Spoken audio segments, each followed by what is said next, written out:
Welcome. Thank you for enrolling in the course. You're in the right place if you're just starting out or you're looking to improve on your color grading skills in Final Cut Pro.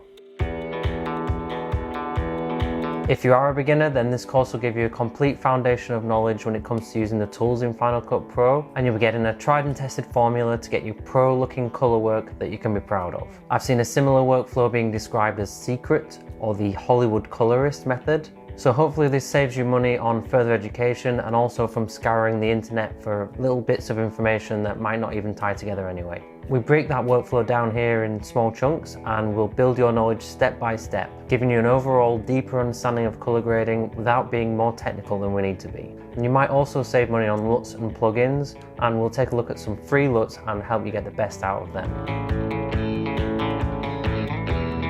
Final Cut to me was my gateway into professional editing after starting out in iMovie. I'm sure some of your stories are the same. Back then I was fairly comfortable editing a video together, but when it came to the color grading aspect, it was a bit finger in the air for me. I didn't really know what to do or what would look good. That uncertainty was kind of stressful, but now color grading and being able to take flat footage and make it look awesome is probably my favorite part of the project. So I spent a bunch of time working on learning, experimenting, and developing this workflow, so now you don't have to. I've designed the structure of this course to build out the skills and knowledge in the way that I wish I'd have been taught when I first started out.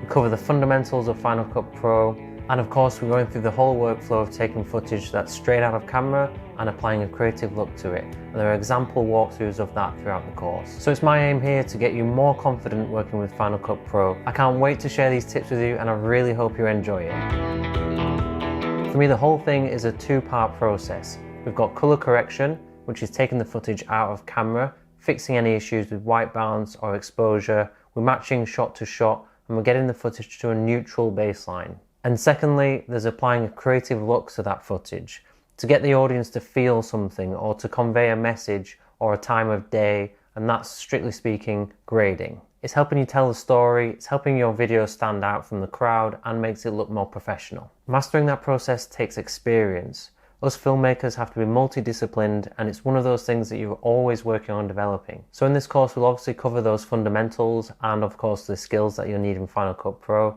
but it does come down to experience and developing your eye. Developing your eye is a necessary journey, I feel, but it is a bit of a blessing and a curse. You'll realise that when you start to look at pieces of your own work or even some other people's work, you're analysing the footage and you're trying to see what's wrong with it if something's not looking right. But ultimately, it will make you a better colorist and speed up your workflow. That said, I'm a firm believer that your eyes can play tricks on you, especially if you've been tweaking a color grade for hours and hours. Eventually, you lose all context about what looks good and what you've changed and what it looked like to begin with. So the focus should be, while you're starting out, and what we'll cover in this section, is to refer to the tools and the scopes in Final Cut Pro in order to get an objective look at what's going on with an image. And then in time, when this first section is a mere distant memory, I'm sure you'll be able to pick those things out just by your eye, and you'll rely less on the